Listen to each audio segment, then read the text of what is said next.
আল্লাহ তাআলা আমাকে দুনিয়াতে পাঠিয়ে দিয়ে ফেরেশতার চাইতে বেশি দামি বানিয়ে দিয়েছেন, কারণ ফেরেশতার গুনাহ করার কোনো যোগ্যতা নাই, সে গুনাহ করতে পারে না।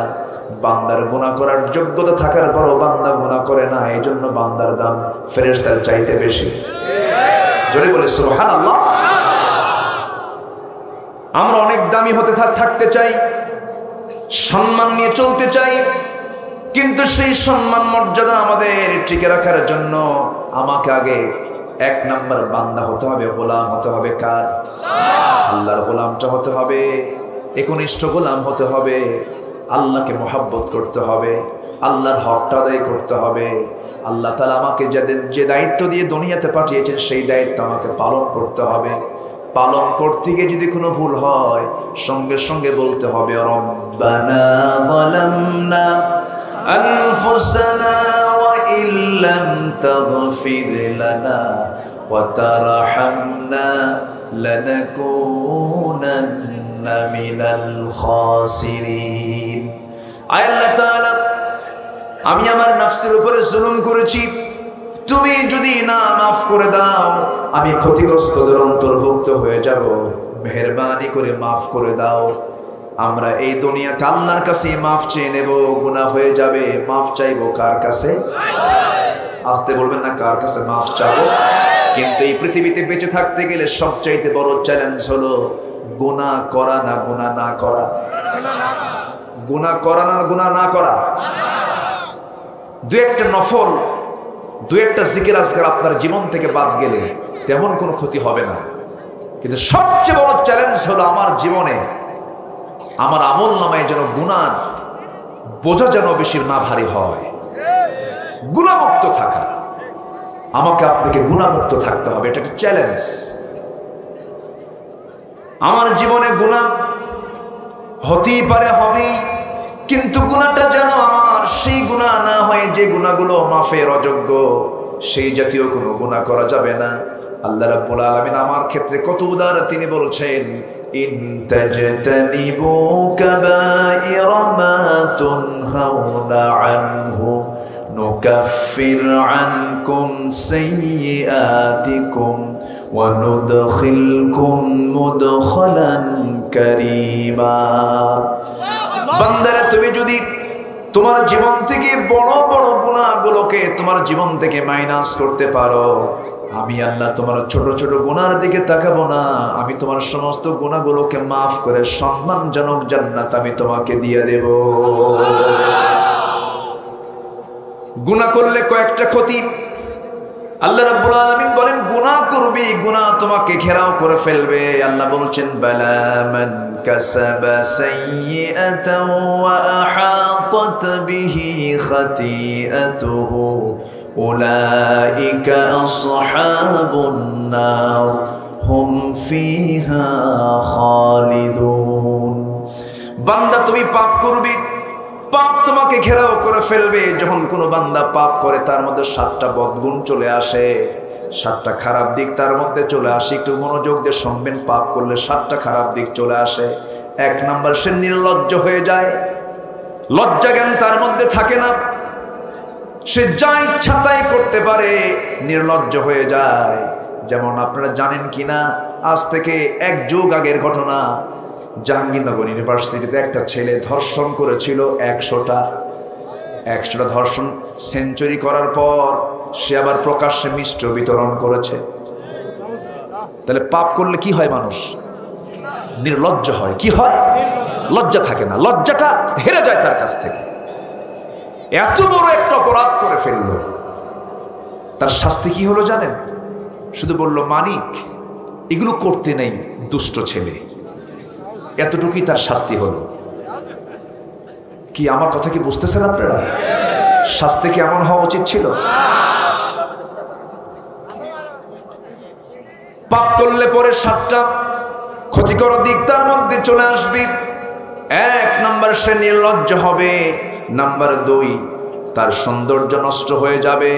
নাম্বার 3, সে রোগাক্রান্ত হয়ে পড়বে।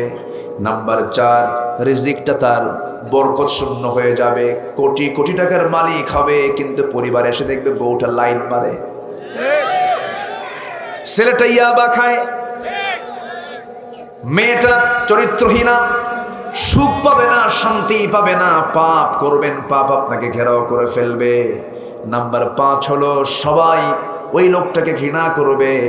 নাম্বার 6টা হলো অন্তরটা কালো হয়ে যাবে, অন্তরে কোনো দয়া মায়া থাকবে না। নাম্বার 7 হলো সে কখনো দোয়া করলে সে দোয়াও কবুল হবে না। এই জন্য মাঝে মাঝে হুজুরদের ভাড়া করে আনে, তোরা একটু দোয়া কর, আছে না নেই বলেন? আমার ভাইয়েরা, এই দুনিয়া ছেড়ে আমিও চলে যাব, আপনিও চলে যাবেন, আমরা কেউ বাঁচার জন্য আসি নাই, দুনিয়া থেকে বিদায় নিয়ে নেব।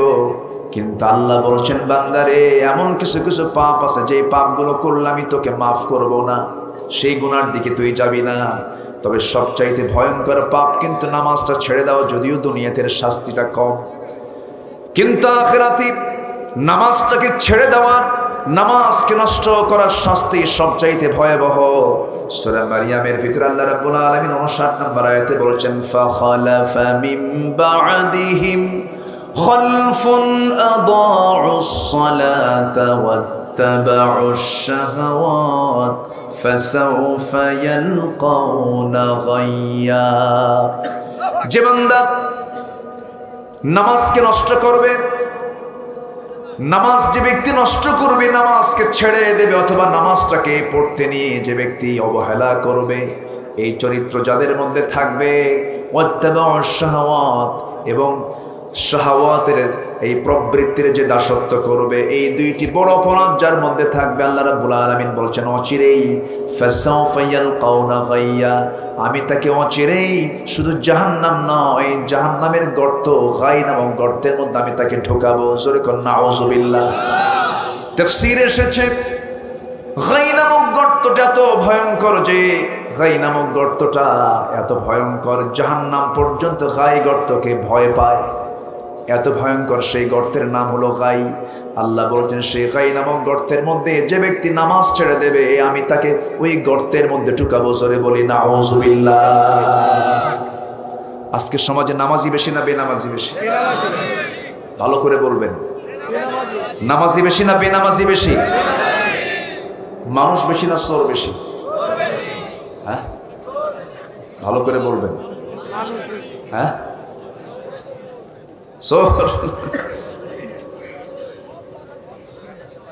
মানুষ কোথায়, মানুষ কোথায় আমরা পেলাম? গত বছর চিটাগাং মাহফিল ছিল, তো মাহফিল আলোচনা শেষ করলাম, সবাই মোনাজাতে শামিল হলো, মাহফিল টাহফিল শেষ, নামার সময় দেখি আমার জুতা নাই। কি কথা কি বুঝতেছেন? মসজিদে যাবেন, শহরের মসজিদগুলো যদি হয় নতুন জুতা যদি হয়, তাহলে আমি আগে না জুতা আগে? জুতা কোথায় রাখা লাগে? সামনে। পিছনে পিছনে রেখে যদি নামাজে দাঁড়ান তসবিহ হবে না। জুতা আছে তো? জুতা আছে তো? কি টেনশন আছে না নাই? আচ্ছা, কোথায় যাবেন আপনি? বাজারে যাবেন, সাইকেল রেখে শুধু এই দিকে তাকাইছেন, সাইকেল নেই। পাবলিক বাসে উঠে আপনি বিষয়খালী মোড় থেকে যশোরের চাষরায় যাবেন, যদি পাবলিক বাস হয় তাহলে আপনার হাত সর্বক্ষণ পকেটে রাখতে হবে, মোবাইল, টাকা আছে তো?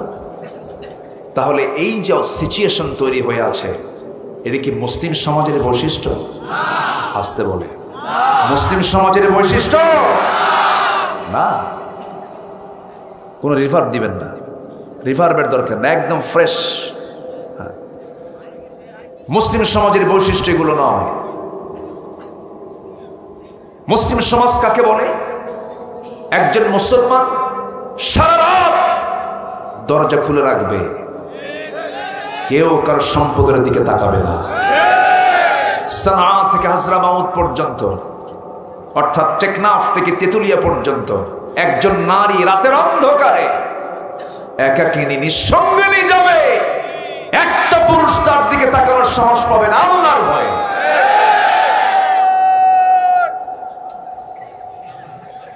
আসছে খাম্বা, এ তো মত লম্বা করে, সবাই করে 2 আলিফ, উনি করেন 4 আলিফ, সমন্বয় করেন। আমার দিকে তাকান, কষ্ট পাচ্ছেন নাকি আপনারা? সম্মানিত বন্ধুগণ, সম্মানিত ভাইয়েরা, সেই সুন্দর সমাজকে আমরা দেখতে চাই। আসতে বলে দেখতে চাই। স্বাধীন হয়েছে কত বছর? 52 বছর। জাতীয় পত্রিকায় আসছে 2000 মুক্তিযোদ্ধা, তারা মুক্তিযোদ্ধার ভাতা গ্রহণ করেছে যাদের বয়স 52 বছর। যুদ্ধ করলো কোন দিন বলেন? মারপেট থেকে। কার্পেট থেকে। বিগত কয়েক বছরে এই দেশ থেকে 14 থেকে 16 লক্ষ কোটি টাকা দেশ থেকে পাচার করছে কোন ফেরেশতা? কোন? মানুষ বেশি না চোর বেশি? আসতে বলে। বয়স্ক ভাতা, বিধবা ভাতা আছে না নাই? গভর্নমেন্টকে ধন্যবাদ দিচ্ছি, তারা এগুলোর ব্যবস্থা করেছেন, ভালো। কিন্তু বিধবা ভাতার তালিকায় চেয়ারম্যানের বউ 1 নাম্বার। চেয়ারম্যান বাসে থাকা অবস্থায় কি বিধবা ভাতা পায়? বিধবা হলো কেমন?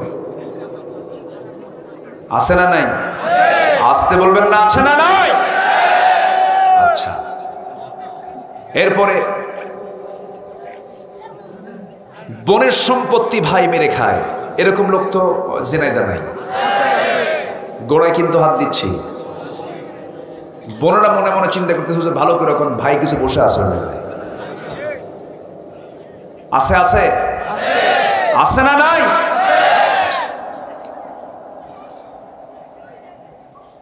বাপ 1 যুগ আগে মারা গেছে, কিন্তু যেদিন বাপ মারা গেলেন কোরআন বলে দিচ্ছে লিযযাকারি মিসলু হাযযিল উনসাইন। কোনো কথা নেই, মরে গেছে, সঙ্গে সঙ্গে ওয়ারিস হয়ে গেছে ভাই বোন দুইজনই। কিন্তু বোন চলে আসে অংশ নেবার জন্য, ভাই পাত্তাই দেয় না, বিভিন্ন প্যাঁচ পুঁচ লাগায় দিয়া 1 যুগ পার করে ফেলেছে। বোনের অংশে জমি লাগায়া, ধান লাগায়, সে ধান নিজের ঘরে উঠায়। মাঝে মাঝে বোনকে আবার দাওয়াত দেয়, দাওয়াত দিয়ে নিয়ে আসে বাড়িতে, সুন্দর করে খাবার দাবার খাওয়ায়, বাজার টাজার করায়া বোনকে খুশি রাখার চেষ্টা করে। আবার পাশে বসায় বলে, বোন আমার শোনো, অংশ নিলে কিন্তু ধ্বংস হয়। দেখছেন কি ওয়াজটা দিয়ে দিল? কোরআন থেকে ওয়াজ না শয়তান থেকে ওয়াজ? মানুষ বেশি না চোর বেশি? আমার বন্ধুগণ, এইরকম করে আমরা যদি নিজের জীবনের দিকে তাকিয়ে দেখি, আমরা কেউ ভালো হতে পারিনি। ভালো না হওয়ার পেছনে অনেকগুলো কারণ আছে। অনেকগুলো কারণের মধ্যে একটি অন্যতম কারণ হলো সৎ নেতৃত্বের চরম সংকট আমার দেশে আছে না নাই? আমাকে ভালো করার জন্য তো একজন নেতার দরকার। আমি তো একজনকে আনুগত্য করব। কোন লোকের আমি আনুগত্য করব? সেই লোক তো খুঁজে পাওয়া যায় না, সেই লোক তো আমরা চোখের সামনে খুঁজে পাই না। যারা নেতৃত্ব দেয় তাদের কি নামাজ আছে নাকি? আসতে বলবে না, নামাজ আছে নাকি? এমনকি মসজিদ কমিটির সভাপতি হলো বিশিষ্ট সুদখোর, সেক্রেটারি হলো মদখোর, ক্যাশিয়ার হলো জেনাকার। আছে না নাই? জায়গায় হাত দিচ্ছি, চালিয়ে যাব? কোনো সমস্যা আছে? জোরে বলি ইনশাআল্লাহ।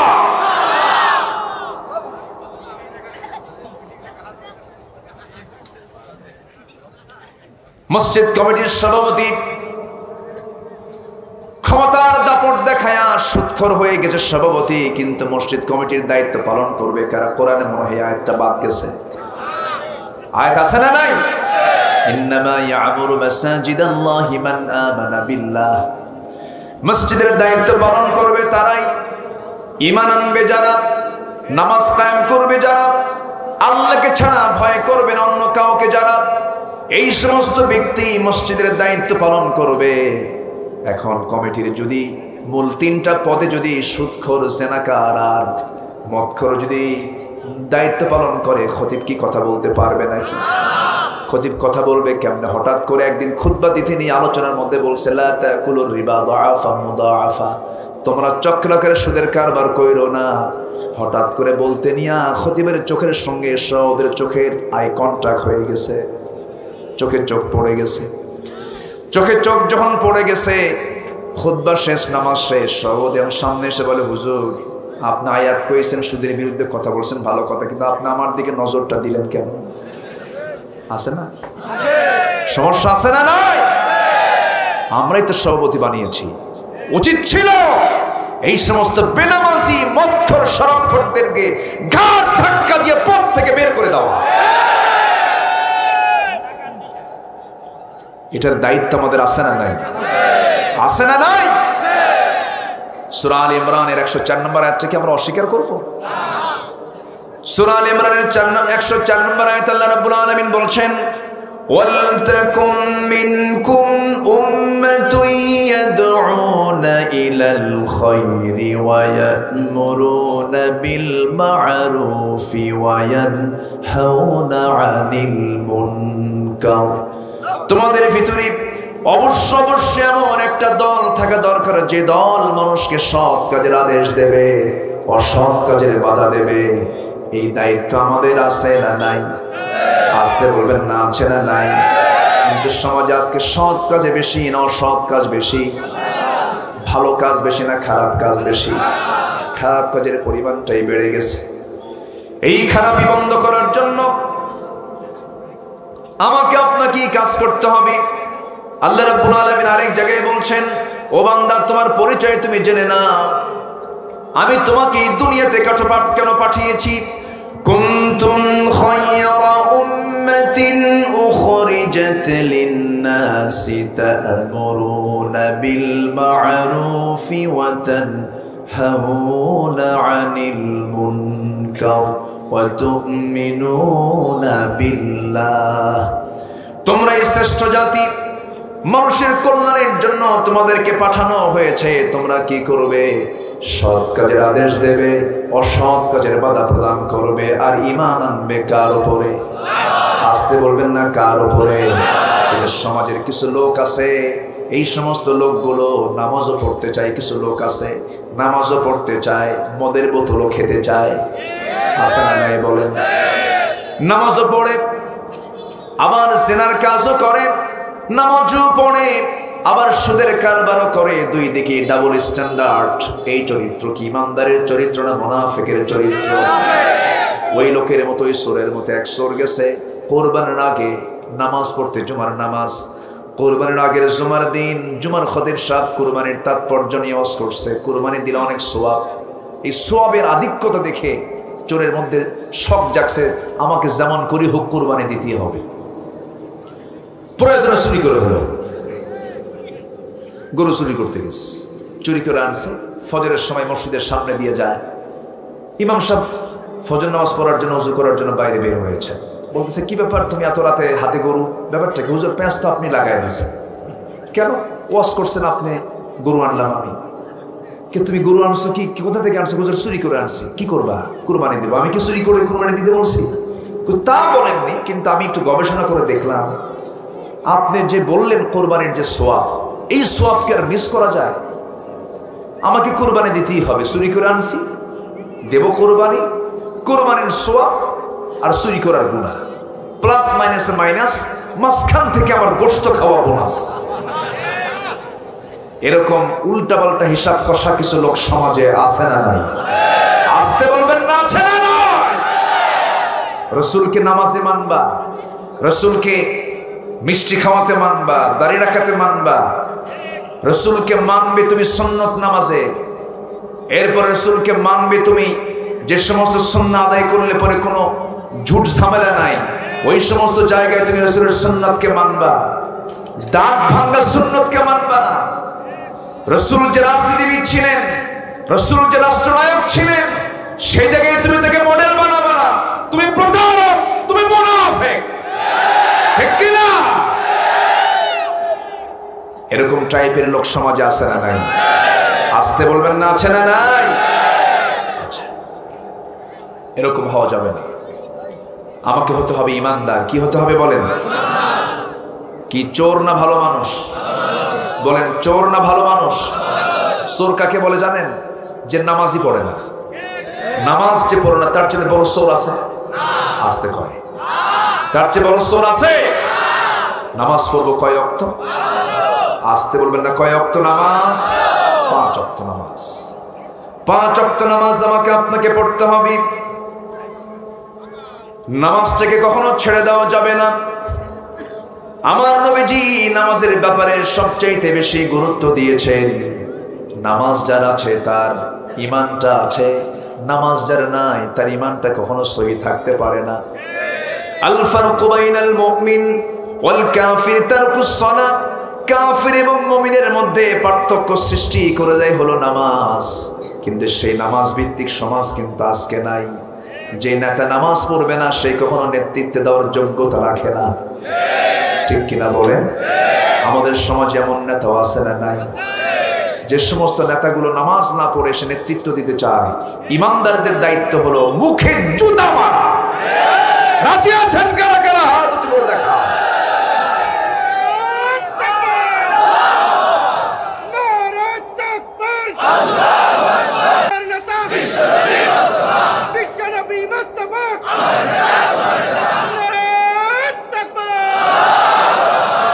আল্লাহ তুমি সবার হাতকে কবুল করো। জোরে বলি আমিন, আরো জোরে আমিন।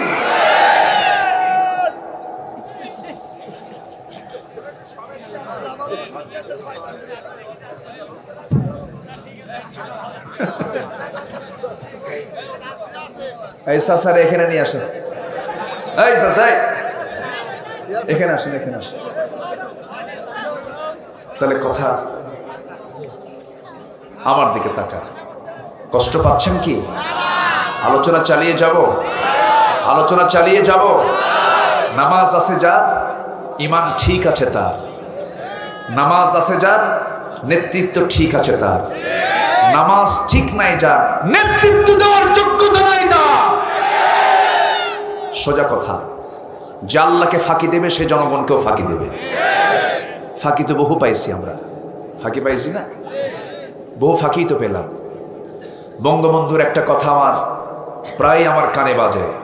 তিনি বলেছেন, দেশ স্বাধীন করলাম, দেশ স্বাধীন করে মানুষ পায় তেলের খনি, গ্যাসের খনি, স্বর্ণের খনি, আর আমি পাইছি চোরের খনি। আমার দেশের মানুষ বেশি, এখন বলেন আমার দেশের নেতা বেশি না কর্মী বেশি? বলেন ভালো করে কন, নেতা বেশি না কর্মী বেশি? কর্মী থাকে সামনে, নেতা থাকে কি মঞ্চে। সব নেতা মঞ্চ ভেঙে শেষ, ঠিক কিনা? মসজিদে যান, মসজিদে যান, নেতা কয়জন? মেম্বার ভাঙ্গে?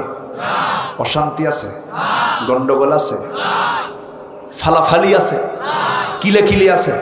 কিচ্ছু নাই। আপনি কোটি টাকার মালিক, নামাজে দাঁড়ায় গেছেন, ইমাম সাহেব নামাজ শুরু করেছেন, আপনি পিছনে মুসল্লি, কোটি টাকার মালিক, আপনি সময় নাই। ইমাম সাহেব রুকুতে চলে গেছেন, আপনি ভাবতেছেন ইমাম সাহেব তুমি রুকুতে থাকো, আমি সেজদায় গেলাম। নামাজ হবে নাকি? নামাজ কখনোই হবে না। ইমামকে যেমন আপনাকে মানতে হয় সুন্দর করে, তেমনি নামাজ থেকে নেতৃত্ব আসবে। রাসূল নামাজ থেকে নেতৃত্ব কায়েম করতে বলেছেন, নামাজ থেকে নেতৃত্ব চলে আসবে। রাসূল যখন দুনিয়া থেকে বিদায় নেবেন, বিদায় যখন চলে এসেছে নবীজির জীবনের শেষ সময়, একবার হোশ একবার বেহোশ। রবিউল আউয়াল মাস পড়ে গেছি, আমার নবীজি এই দুনিয়া থেকে 63 বছর 9 ঘন্টা পৃথিবীতে অবস্থান করে দুনিয়া থেকে বিদায় নিয়েছেন। মৃত্যুর শেষ মুহূর্তের সময় রাসূল যখন মারা যাবেন, আম্মা জান আয়েশা বলেন, রাসূল আমার ঘরকে পছন্দ করলেন, আমার ঘরে তিনি চলে আসলেন। আমার ঘরে রাসূল যখন চলে আসলেন, নবীজির চেহারার দিকে তাকাই মনে হলো নবীজি প্রচন্ড অসুস্থ, খুব তাকে অন্যরকম দেখা যাচ্ছিল, মুখে হাসি নাই, প্রচন্ড জ্বরাক্রান্ত রাসূল, মাথা ব্যথা হচ্ছিল। নবীজির জীবনে 2টা রোগ ছিল, একটা হলো প্রচন্ড মাথা ব্যথা, আরেকটা হলো জ্বর। অসুখ বিসুখ হওয়া ভালো, বলি আলহামদুলিল্লাহ। সেরা মানুষের অসুখ ছিল, আমাদের অসুখ হওয়া ভালো, বলি আলহামদুলিল্লাহ। যার অসুখ আছে তার রহমত আছে, আবার যার অসুখ নাই তারও রহমত আছে, কিন্তু অহংকার করা যাবে না। মাঝে মাঝে বুক উঁচু করে কয় জীবনে কোনোদিন ট্যাবলেট খাই নাই, এরকম আছে না? বলে না আছে? ওর মধ্যে ফেরাউনের খাসরত আছে।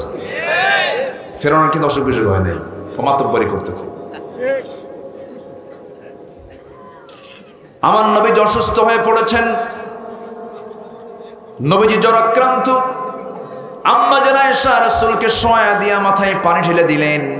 আমার নবীজি অসুস্থ থাকে একটু সুস্থ বোধ করলেন, আজান হয়ে গেল। বেলাল যখন আজান দিয়েছেন, আমার নবীজির তবিয়ত ছিল বেলাল আজান দেওয়ার সঙ্গে সঙ্গে রাসূল সব কাজ ফেলে বেলালের সামনে গিয়ে দাঁড়াতেন। সাইয়েদনা বেলাল রাসূলকে দেখে দেখে তিনি সারা জীবন আজান দিয়েছেন। সুবহানাল্লাহ বলেন। যখন আশহাদু আন্না মুহাম্মদ রাসূলুল্লাহ যখন চলে আসতো আজানের সময়, সাইয়েদনা বেলাল এক হাত কানে রেখে আর এক হাতটা রাসূলের দিকে ইঙ্গিত করে রাসূলকে দেখে দেখে সালাম, রাসূলকে দেখে দেখে তিনি আজান দিতেন, আশহাদু আন্না মুহাম্মাদার রাসূলুল্লাহ। সারা জীবন তাই করেছেন।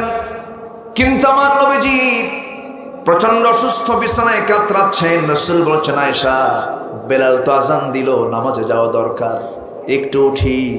এই কথা বলে তিনি উঠতে নিলেন, পারলেন না, মাথার চক্কর মেরে পড়ে যেতে নিলেন। আম্মা জান আয়েশা তাকে ধরে ফেললেন। তখন তার বয়স 18 বছর।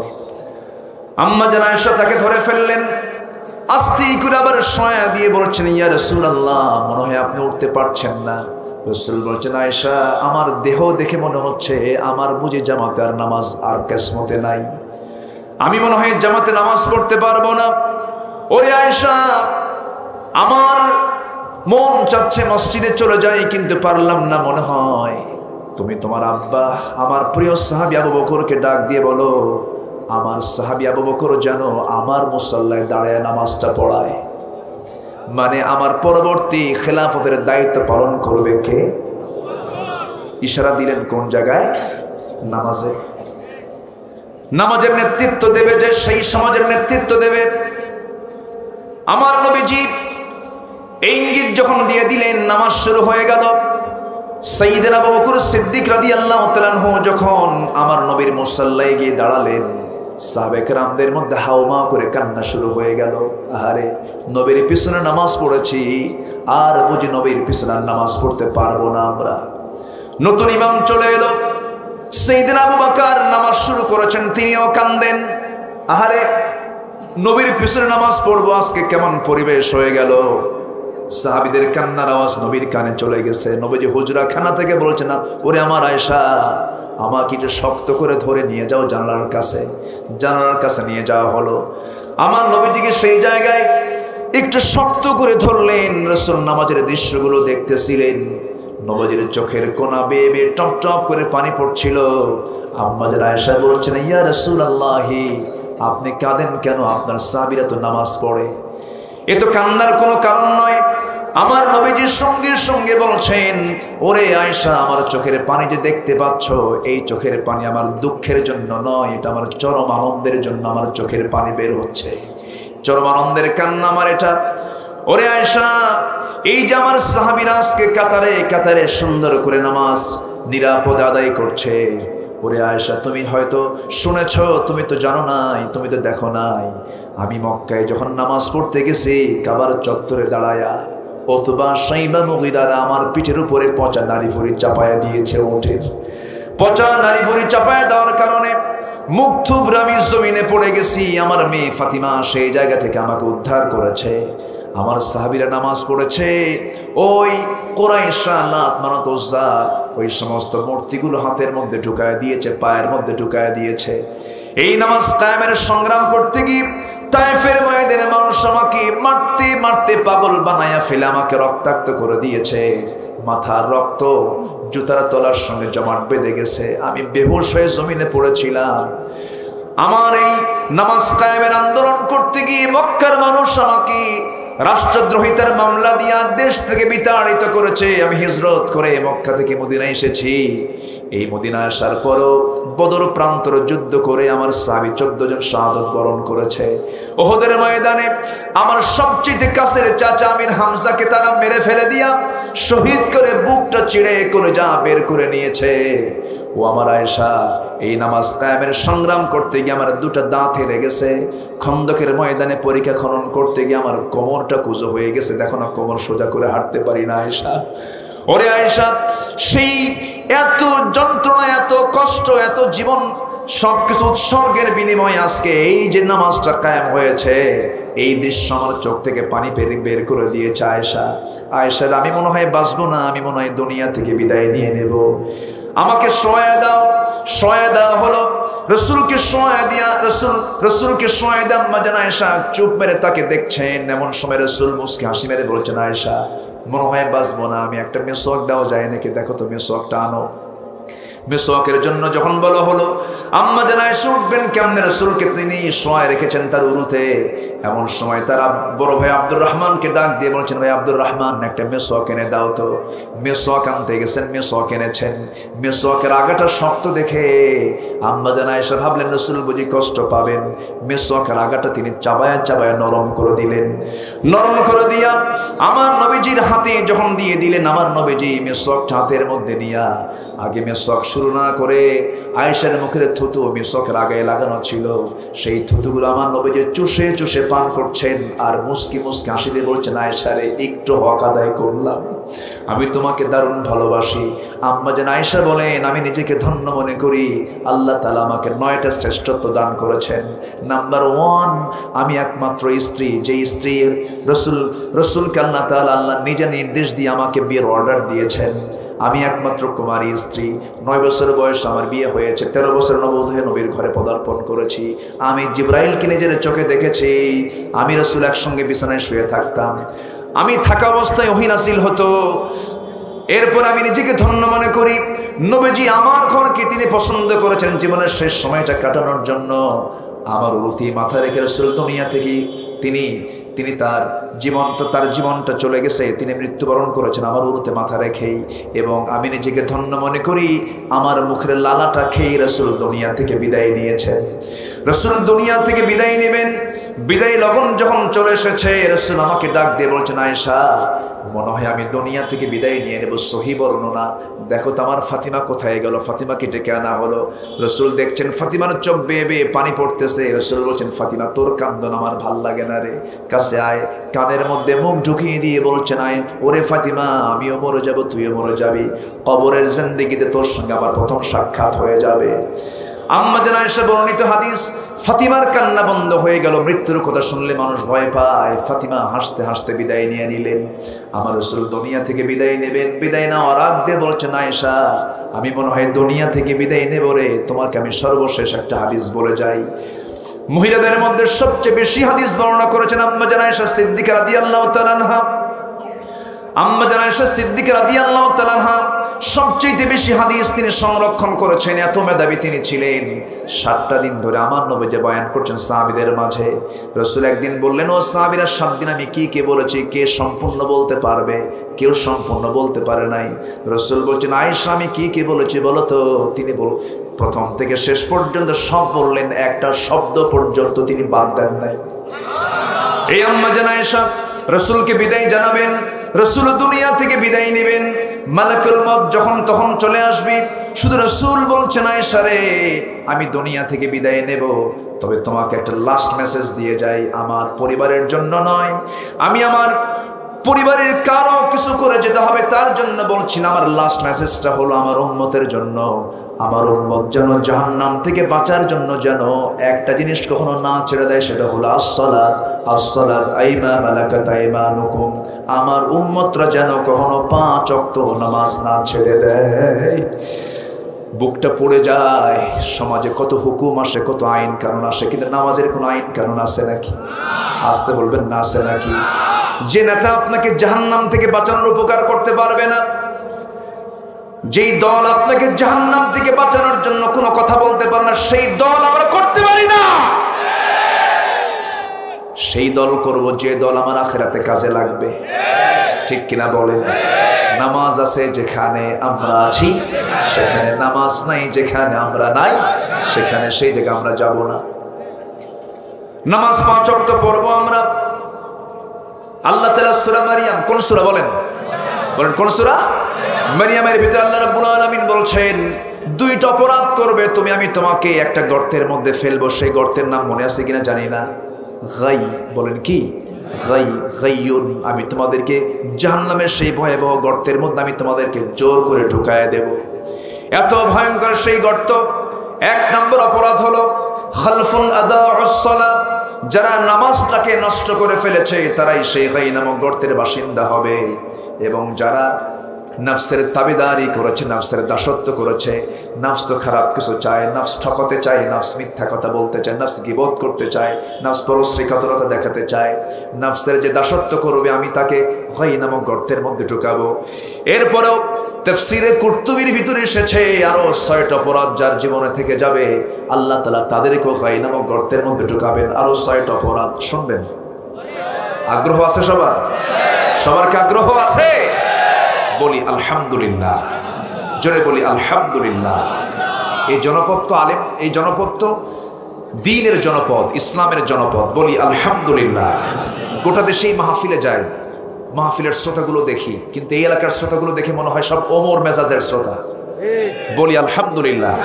কি মেজাজ বলেন? কি মেজাজ? আজকের সমাজ ওমরের দরকার আছে না নাই? আসতে বলবেন না, আছে না নাই? ওমরও নেতা ছিলেন। কি ছিলেন? নেতা। রাসূলকে নেতা মানতে অনেকেই নারাজ, রাসূলকে নেতা মানতে অনেকেই নারাজ। কে নেতা কে হবে তাহলে? পৃথিবীর নেতা কে একমাত্র? বলেন, বলেন মুহাম্মদ সাল্লাল্লাহু। রাসূলকে নাকি নেতা বলা যাবে না? মাঝখানে কি কি বললো না? রাসূলকে নাকি নেতা বলা যাবে না। নেতা কাকে বলবো আমরা?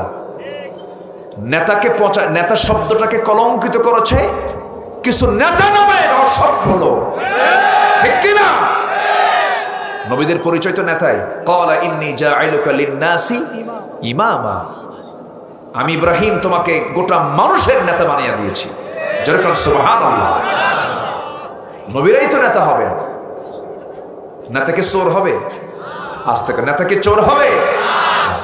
ওমর ছিলেন লিডার। আল্লাহু আকবার বলেন। অর্ধ দুনিয়া শাসন করেছেন, 40টা রাষ্ট্রের তিনি রাষ্ট্রপ্রধান। সুবহানাল্লাহ বলবেন না?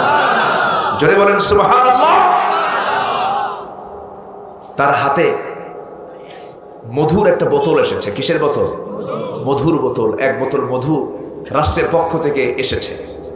তোমার দায়িত্ব হলো এই মধুটা ওনার প্রতিবেশী সবাই যারা আছে ভাগ করে সমান করে উনি একটা অংশ নেবেন, সবাইকে দিয়ে দিবেন।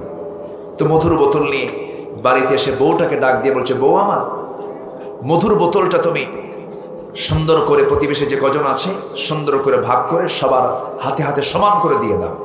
তো মধুর বোতল স্ত্রী হাতে দিয়েই কিছুক্ষণ পর আবার বলতেছে, স্ত্রী রাগ করো না, বোতলটা আমার হাতে দাও, তোমাকে ভাগ করতে দেব না।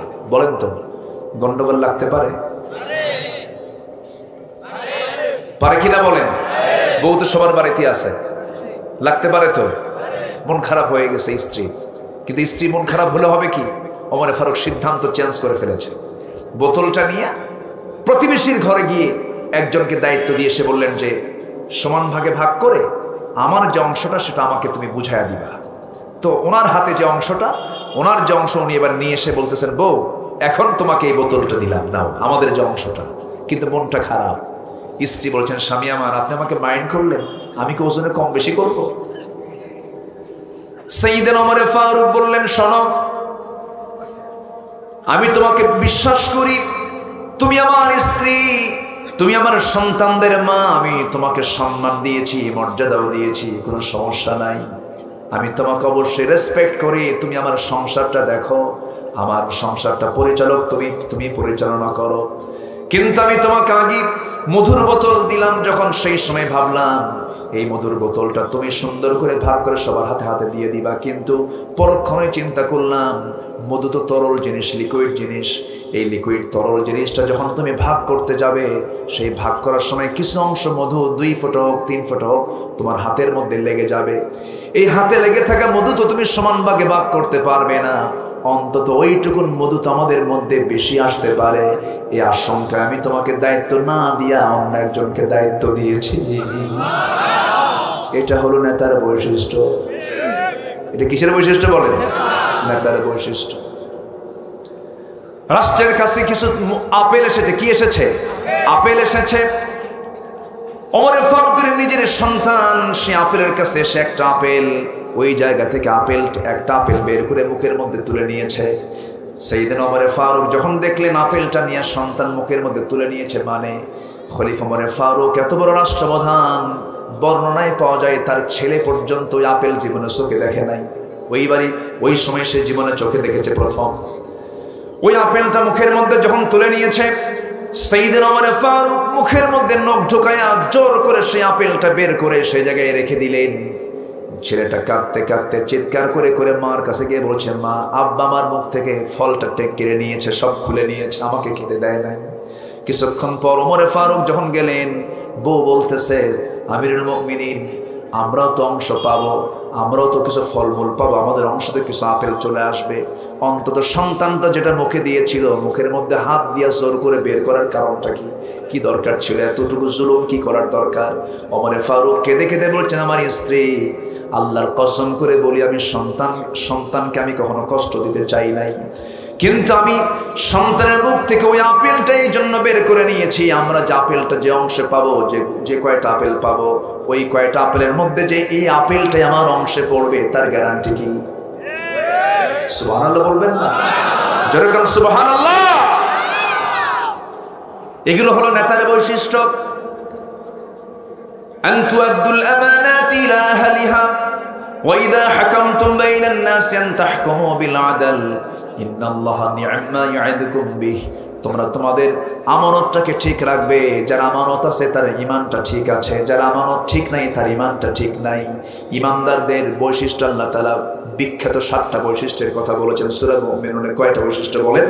7টা বৈশিষ্ট্য। নাম্বার 1, সেখানেও নামাজ। সেখানেও কি? নামাজ।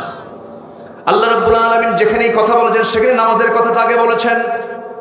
নামাজ ঠিক হয়ে যাবে, সমাজ ঠিক হয়ে যাবে, সমাজ ঠিক হয়ে যাবে, রাষ্ট্র ঠিক হয়ে যাবে। সব কিছু নামাজ কেন্দ্রিক হতে হবে। কে চান এটা? কে চান? আল্লাহ এটা চান। আমার ভাইয়েরা, ইমানদারের 7টা বৈশিষ্ট্য মুখস্থ করে নেবেন। সবাই বলুন, ক্বাদ আফলাহাল মুমিনুনাল্লাযীনা হুম ফি সালাতিহিম খাশিউন ওয়াল্লাযীনা হুম আনিল লাগবি মু'রিদুন ওয়াল্লাযীনা হুম লিস-সাকাতি ফা'ইলুন ওয়াল্লাযীনা হুম লিফুরুজিহিম হাফিযুন إلا على أزواجهم أو ما ملكت أيمانهم فإنهم غير ملومين فمن ابتغى وراء ذلك فأولئك هم العادون والذين هم لأماناتهم وعهدهم راعون যারা পারেন সঙ্গে সঙ্গে পড়েন والذين هم على صلواتهم يحافظون أولئك هم الوارثون الذين يرثون الفردوس هم فيها خالدون জান্নাতে যাওয়ার প্যাকেট ওয়াজ বলি আলহামদুলিল্লাহ। Short package. জান্নাতে যদি যেতে চাও, 1 নাম্বার জান্নাতের চাবি আমি তোমার হাতে তুলে দেব। জোরে বলে সুবহানাল্লাহ। কয় নাম্বার জান্নাত? সেই জান্নাতের নাম কি বলেন? জান্নাতুল ফেরদাউস। আল্লাহ সুন্দর করে আমলগুলো শেখা দিয়া ফলাফল দিয়ে দিলেন, 7টা কাজ করো, জান্নাতুল ফেরদাউস দখল করো। জোরে বলেন সুবহানাল্লাহ। সেখানে নাম্বার 1 হলো নামাজ। সুন্দর করে যারা পড়বে, খুশুর সঙ্গে যারা পড়বে, অনর্থক কথা থেকে জিহ্বাকে যারা বাঁচিয়ে রাখবে, ইত্তাকিল্লাহা ফিনা ফাইন্নামা নাহনু বিক ফাইন ইসতাকামতা ইসতাকামনা ফাইন ওয়াজাজতা ওয়াজাজনা। জিহ্বার কাছে সমস্ত অঙ্গ প্রত্যঙ্গ আসে প্রত্যেকদিন সকালবেলা।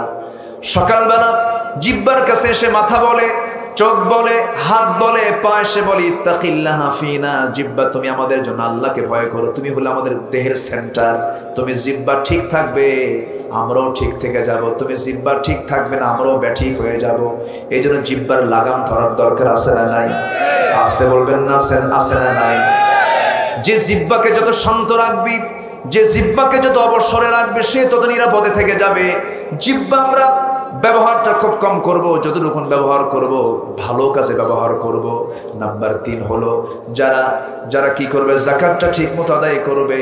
নাম্বার 4 হলো ওই সমস্ত বান্দাগুলোকে আমি আল্লাহ জান্নাতুল ফিরদাউস দেব যারা কি করবে, লজ্জাস্থানের যারা হেফাজত করবে। 4টা হলো নামাজ যারা সুন্দর করে পড়বে।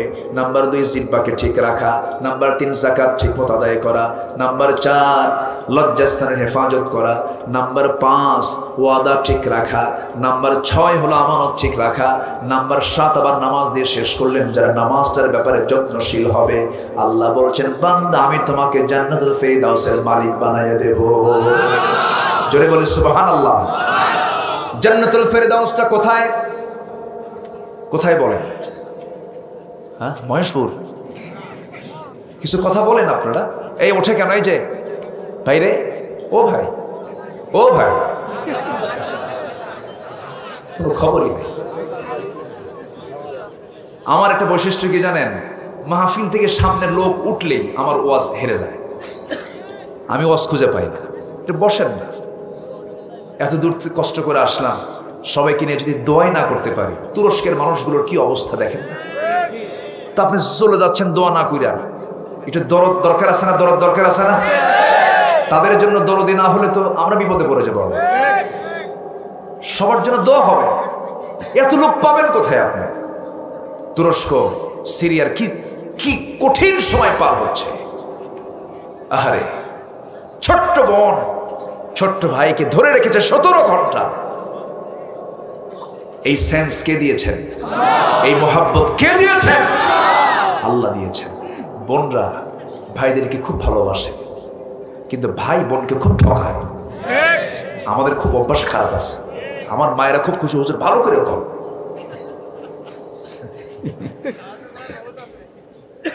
সবাইকে জান্নাত পেতে চান? কয় নাম্বার জান্নাত?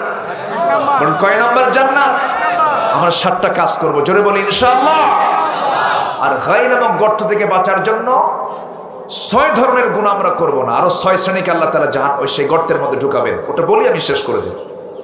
ঘড়ি তো অনেক ঘুরতেছে আজকে, কি শেষ কি করে দেব নাকি? থাকে জি, খুব ভালো আপনারা, বলি আলহামদুলিল্লাহ। জান্নাতুল ফিরদাউসটা কোথায়? অনেক দূর, কিন্তু জান্নাতুল ফিরদাউসটা কেউ কেউ বর্ণনা করেছেন আরশ আজিমের সবচেয়ে নিকটতম বাসিন্দা হবে জান্নাতুল ফিরদাউসের মেহমানরা। জোরে বলি সুবহানাল্লাহ। সে আরশ আজিমের পাশাপাশি কি আমরা থাকতে চাই না? আসতে বলে থাকতে চাই। একজন মহিলা সুন্দর করে দোয়া করেছেন। আপনি আবার কই যান? আসেন, সামনে আসেন। খালি নড়াচড়া করে সব। আসেন, বসেন। একজন মহিলা আরশ আজিমের মেহমান হতে চেয়েছেন। আরশ আজিম মানে শ্রেষ্ঠ সঙ্গী হতে চেয়েছেন, শ্রেষ্ঠ সাথী হতে চেয়েছেন। সেই মহিলার নাম হলো আসিয়া আলাইহিস সালাতু ওয়াস সালাম। নাম শুনেছেন তো সবাই? আচ্ছা, কার বউ বলেন? অনেক মহিলাকে, হুজুর আমার স্বামীটা ভালো না, ফেরাউনের মতো। কি কথা কি বুঝতেছেন? আমাদেরকে অনেকে প্রশ্ন করে। হুজুর আজকে বিকেলে একজন প্রশ্ন করেছে, হুজুর আপনি আগামীকাল অমুক জায়গায় আসবেন, তা আপনি এই বিষয়ে একটু কথা বলবেন।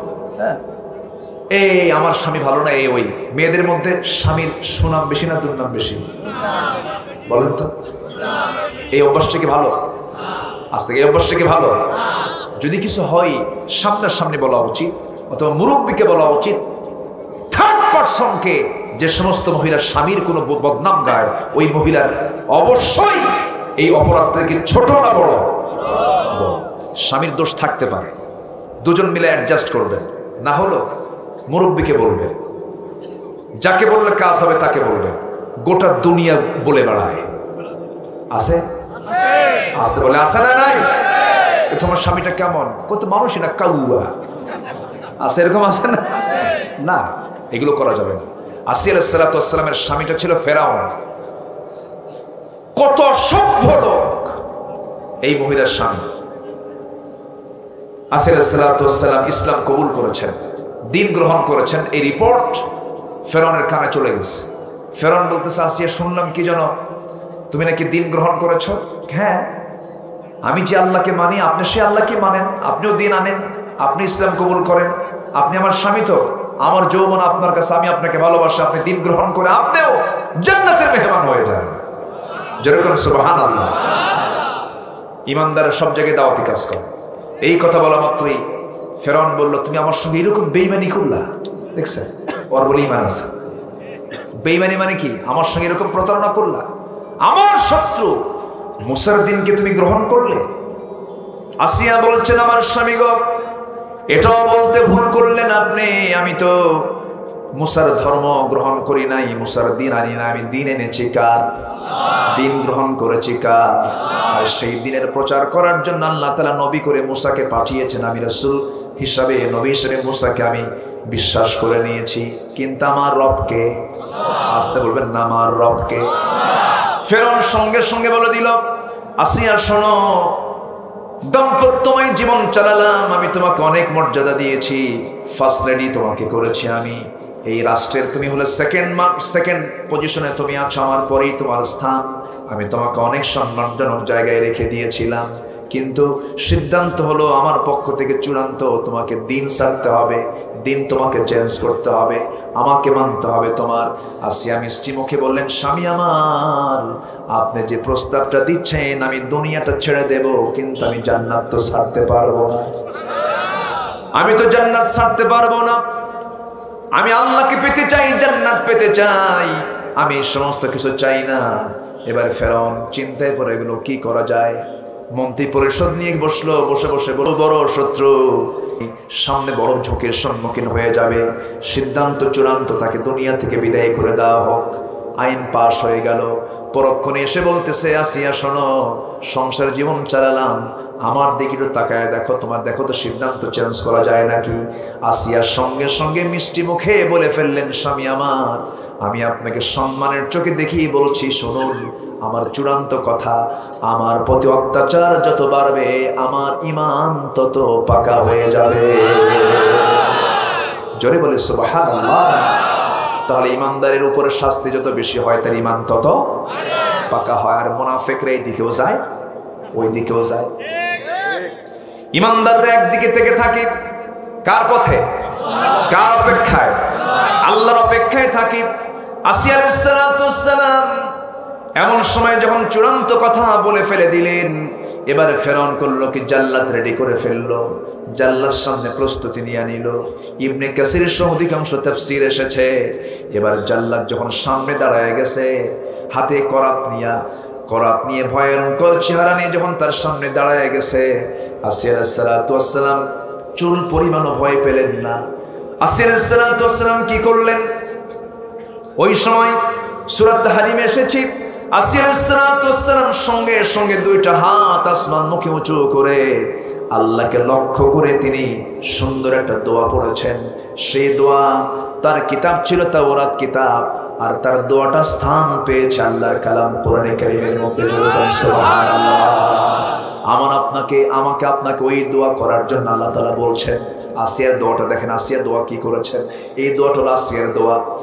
দোয়া করলেন কেমন করে দেখেন, যখন করাতটা তার কপালে ঠেকানো হলো, সঙ্গে সঙ্গে আসিয়া দোয়া করছেন, রব্বি বিনিলি ইনদাকা বাইতান ফিল জান্নাতি ওয়া নাজ্জিনি মিন ফিরআউনা ওয়া আমালিহি।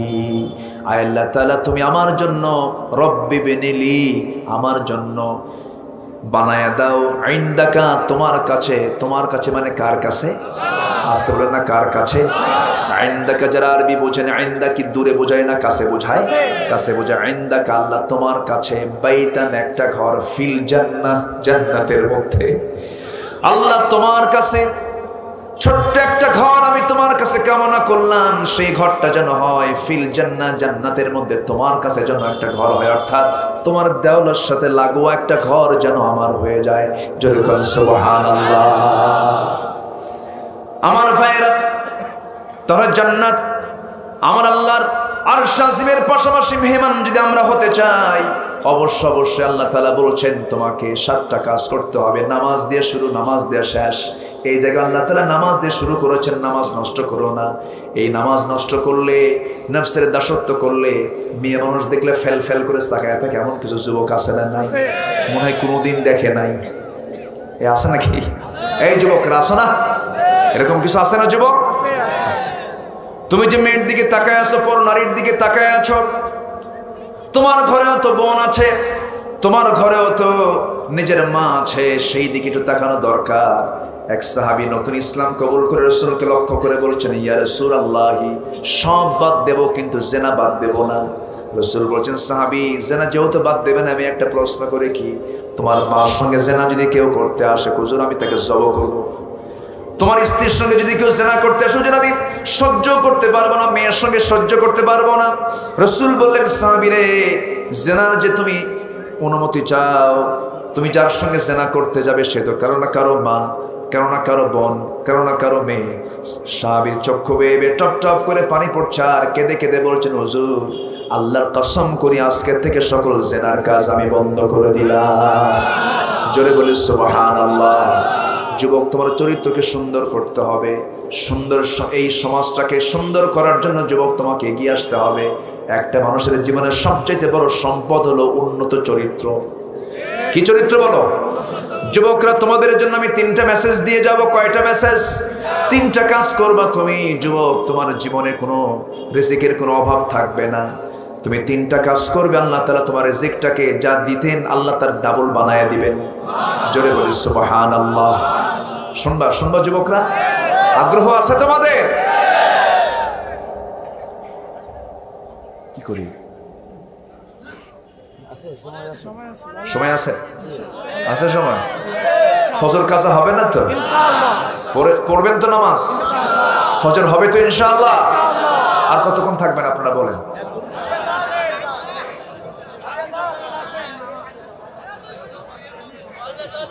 ফজর পড়ে যাবে একজন।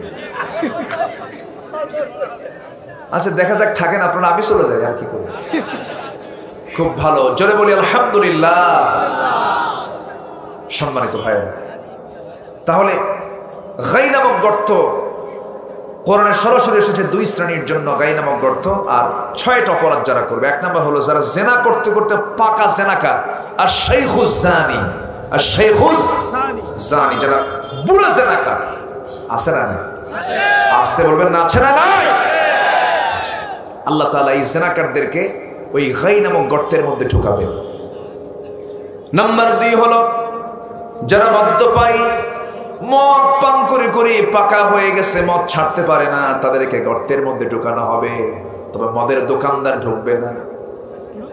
আসতে হ্যাঁ, মদের দোকানদার ঢুকবে না, মদের ফ্যাক্টরি মালিক কি ঢুকবে না? এখান থেকে বেশি দূরে নয়, দর্শনায় মদের ফ্যাক্টরি আছে, 700 কোটি টাকা লাভ হয়েছে, আলহামদুলিল্লাহ। আমার ভাইয়েরা, কোনো মাফ নাই, সবাইকে ধরা হবে। মদ যে বানাইছে সে অপরাধী, মদ যে খেয়েছে সে অপরাধী, মদের বাজারজাত যে করেছে সে অপরাধী, যে খাইছে সে অপরাধী, সুদ যে খাইছে সে অপরাধী, সুদ যে দিয়েছে সে অপরাধী। অপরাধ থেকে কেউ বাঁচার রেহাই নাই। জান্নাত পেতে হলে এই দুনিয়াটা হজিবাতুল জান্নাহ বিল মাকারিহ ওয়া হজিবাতুন নার বিশ শাহাওয়াত। জাহান্নামটা হলো দুনিয়ার সুখ দিয়ে সব মোড়ানো, আনন্দ দিয়ে মোড়ানো, আর জান্নাতটা হলো দুনিয়াতে কষ্ট ক্লেশ দিয়ে মোড়ানো। দুনিয়াতে যার কষ্ট বেশি হয়ে যাবে, জান্নাতটা তার জন্য সহজ হয়ে যাবে। জোরে বলি সুবহানাল্লাহ। আমার ভাইয়েরা, মদ্যপায়ী ওই গাই নামক গর্তের মধ্যে যাবে, জেনাকার ওই গাই নামক গর্তের মধ্যে যাবে। নাম্বার 3 হলো যারা সুদ খেয়ে খেয়ে সুদটাকে জায়েজ মনে করেছে, এই সমস্ত কারবার কি মুসলমানদের না আবু জেহেলদের? এগুলো কাদের বৈশিষ্ট্য বলেন? আবু জেহেলদের বৈশিষ্ট্য। নাম্বার 4 হলো যে সন্তান মাতা পিতার হক আদায় করে না, মাতা পিতার সঙ্গে সুন্দর আচরণ করে না, উকুকুল ওয়ালিদাইন, রূঢ় আচরণ করে, ওই সমস্ত লোকগুলোকে জাহান্নামের গর্তের মধ্যে ঢুকানো হবে। আজকের সমাজে লজ্জা লাগে, চেয়ারম্যানদেরকে প্রশ্ন করলে উত্তরগুলো পাওয়া যায়, বিচারে তো চেয়ারম্যানরাই যায়, মেম্বাররাই যায়। প্রায় মাহফিল আসতে পরে চেয়ারম্যান সাহেবরা আমাদেরকে বলেন, হুজুর সমাজের অবস্থা খুবই ভয়ঙ্কর খারাপ। কেন? বাপ মাকে সন্তান পর্যন্ত পিটায়। আছে নাকি? আছে না? আছে না? আছে না? আছে না? তুমি সন্তান হয়ে বাপ মাকে পিটাও, বাপ মাকে খেদমত করো না, বাপ মার সঙ্গে সুন্দর আচরণ করো না, আল্লাহ তোমাকে শুধু জাহান্নাম নয়, জাহান্নামের গর্তের মধ্যে ঢুকায় দেবে। এই পৃথিবীতে আল্লাহর হকের পরে বাপ মার হকের স্থান। আলহামদুলিল্লাহ বলেন, ওয়া'বুদুল্লাহ ওয়া লা তুশরিকু বিহি শাইআন ওয়া বিল ওয়ালিদাইনি ইহসানা। আল্লাহু আকবার। সূরা নিসা খুলে দেখেন, আল্লাহ তাআলা বলেছেন আমার হক আদায় করার পর তোরা তোদের বাপ মার হক আদায় কর। আজকে আমার দেশের শিক্ষা ব্যবস্থার ভিতরে বাপ মার ব্যাপারে কোনো কথা নাই। তো কোথায় বাপ মার ব্যাপারে কথা আছে? বাপ মার ব্যাপারে যদি সেই জাতীয় নির্দেশনা থাকতো, সেই নৈতিক শিক্ষা যদি থাকতো, আমার দেশে বৃদ্ধাশ্রম গড়ে উঠতো না। বৃদ্ধাশ্রমে কোনো আলেমের বাপ মা থাকে না। আমি চ্যালেঞ্জ দিলাম, ওপেন চ্যালেঞ্জ, গোটা পৃথিবীর কোন বৃদ্ধাশ্রমে পাবেন না যে একজন বাপ মা তার সন্তান আলেম হয়েছে অথচ তার বাপ মাকে বৃদ্ধাশ্রমে রেখে আসছে, পাবেন না খুঁজে আপনি। সম্মানিত ভাইয়েরা, এই জন্য আমাদের নৈতিক শিক্ষার দরকার আছে না নাই? সন্তানের হাতে কোরআন তুলে দিবেন, কোরআনওয়ালা বানাবেন, নাক ডেকে ঘুমাবেন, আপনার খেদমত ও বুঝবে যে আমি আমার বাপ মার খেদমত না করলে নিশ্চিত জাহান্নাম। সব কাজ ফেলে বাপ মার সেবা করবে সে। জোরে বলে সুবহানাল্লাহ। বাপ মার খেদমত করা কি? অনেকে মনে মনে চিন্তা করছে নফল। বউকে দেখা কি? কিছু কয় না, নফল। আপনার বউকে দেখবে, বউ দেখা কি? আসতে কোন কেন? বউয়ের খরপোশ, বউয়ের খাবার দাবার, বউয়ের সমস্ত খরচ দেওয়া কি? জোরে কর। ওই দেখেন কি জোরে, বিয়ে করেই নাই কিন্তু।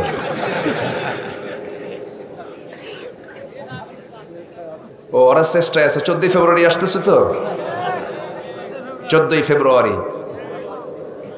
কিসের দিবস? বেহায়া লুচ্চা দিবস, ঠিক কিনা? এই জাতীয় দিবস মুসলমানদের দিবস হতে পারে? যশোরের গদখালির বিখ্যাত ফুল একটা গোলাপের দাম হইয়া যাইবে 1000 টাকা। আসো হে 14 ফেব্রুয়ারি প্রেমিকা বিন্দু, নাউজুবিল্লাহ বলেন। এটা বিশ্ব ভালোবাসা দিবস না, এটা বিশ্ব নাপাক দিবস। এই দিবসকে মুসলমান কখনো পালন করতে পারে? এই দিন যুবকরা তোমরা বাইরে যাবে না, কোনো ফুল হাতে নিবে না। মুসলমানদের ভালোবাসা একদিন না প্রতিদিন, প্রতিদিন না প্রতিক্ষণ, 24 ঘন্টা আমাদের ভালোবাসা। বাপ মার প্রতি আছে না নাই? ভাইদের প্রতি আছে না নাই? বোনদের প্রতি আছে না নাই? দিনী ভাইদের উপর আছে না নাই? মুসলমানদের উপর আছে না নাই? সকল মানবতার উপর আছে না নাই? সকল প্রাণীর উপর আছে না নাই? নির্দিষ্ট কোনো দিন ভালোবাসা যাবে না, আমরা ভালোবাসি 24 ঘন্টা। বলি আলহামদুলিল্লাহ। বাস, বদমাইশ কিছু আছে, এগুলো করে। ওই দিন কত নারী যে তার চরিত্র হারাবে আল্লাহ জানে। এগুলো নোংরামির সাথে আমাদের কোনো সম্পর্ক। মেয়েদের গায়ে বোরকা পড়তে হবে। মেয়েদের বোরকা পরা কি? আরো জোরে, আরো জোরে। বোরকা নাকি জঙ্গির পোশাক। আল্লাহু আকবার নাকি দলীয় স্লোগান। তাহলে আজানের মধ্যে যে আল্লাহু আকবার আছে, আছে না নাই? নামাজ আল্লাহু আকবার আছে না নাই? আচ্ছা, রুকুতে আল্লাহু আকবার আছে না নাই? সেজদায় আছে না নাই? তাহলে সব জায়গায় আল্লাহু আকবার আছে। যখন মরে যাব, জানাজায় আছে, মনে আছে তো? জানাজাতেও আছে। মানুষ তো মরে যাওয়ার পরে সোজা হয়, মরার আগে তো সোজা হয় না। সাপ ব্যাংকে ধরেছে, সাপ তো জালিম, ব্যাংক তো মাজলুম। সাপ তো ব্যাংক তো দুর্বল, তো দুর্বল মাজলুম ব্যাংক সাপকে বলছে, মামা আমিও জঙ্গলে থাকি, তুমিও জঙ্গলে থাকো, দুইজন মিলেমিশেই থাকি, তুমি আমার উপরে জুলুম করো কেন? তুমিও কীট পতঙ্গ খাও, আমিও কীট পতঙ্গ খাই, তামারে ধরতে আসো কেন? সাপ ভাই বেটা তো এত কথা বলিস কেন? এই কথা বলে খপ করে ধরছে। যখনই ধরছে তখন ব্যাংক তো বাঁচার জন্য চেষ্টা করতেছে, গ্যাঙর গ্যাঙর আওয়াজ। সলিমুদ্দির কানে যখন আওয়াজটা গেছে, হাতে কি উঠবে? এই লাঠি মারবে কারে? মাজলুম না জালেম? জালেমকে মারবে। খুঁজতেছে সাপ কই, খুঁজতে খুঁজতেই সাপ পাইছে। ও তো ব্যস্ত হলো সাপ ব্যাংক খেতে, পিছন দিক থেকে এসে এমন জোরে গ্রীবায় মেরেছে, ঘাড়ে এমন জোরে মারছে, এক আঘাতে সোজা। সাপের মুখ থেকে ব্যাংটা এক লাফ মেরে সামনে পড়ে বলতেছে, মামা সোজা তো হইলেই মামা, কিন্তু মরার পর। ঠিক কিনা? পিটন আসবে, আসবে পিটন। সাপরূপী পাপগুলোকে দমন করার জন্য পিটনের দরকার আছে না নাই? মুসার শক্ত লাঠি নিয়ে মোকাবেলা করতে রাজি আছেন কারা কারা? হাত করে দেখা।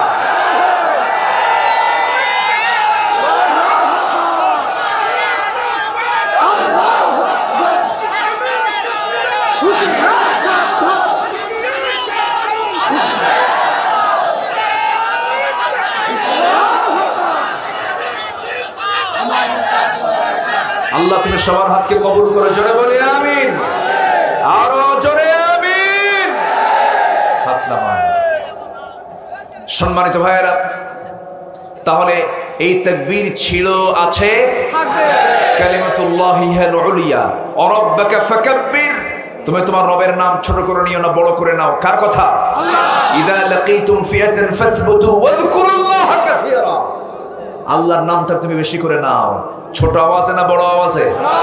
মুসলমানদের বদরের বিজয় এসেছে এই আওয়াজ দিয়া, উহুদের বিজয় এসেছে এই আওয়াজ দিয়া, খন্দকের বিজয় এসেছে এই আওয়াজ দিয়া। এই আওয়াজ নিয়ে আমরা থাকতে চাই। আল্লাহ কবুল করুন, আল্লাহ কবুল করুন। অতএব যারা বলে যে এই স্লোগান চলবে না, তাদের জানাজাও চলবে না। জানাজা না দিয়ে কুত্তা বিলাইয়ের মতো বিদায় করা, ঠিক কিনা? আল্লাহ পাক সবাইকে বোঝার তৌফিক দান করুন। আসিয়া আলাইহিস সালাতু ওয়াস সালামের কথা আমরা বলে ফেললাম। আসিয়া যেমন জান্নাত চেয়েছেন, আমরা এমন কি জান্নাত পেতে চাই? নামাজ দিয়ে শুরু, নামাজ দিয়ে শেষ। আমরা ফজর নামাজকেও ছাড়বো না, জোরে বলি ইনশাআল্লাহ। নামাজি লোকের নেতৃত্ব মানবো ইনশাআল্লাহ। নামাজি লোক ছাড়া বেনামাজি লোকের নেতৃত্ব মানবো না। বাস আল্লাহ তাআলা আমাদের সবাইকে বোঝার তৌফিক দান করুন। আমি আর কথা বাড়াচ্ছি না।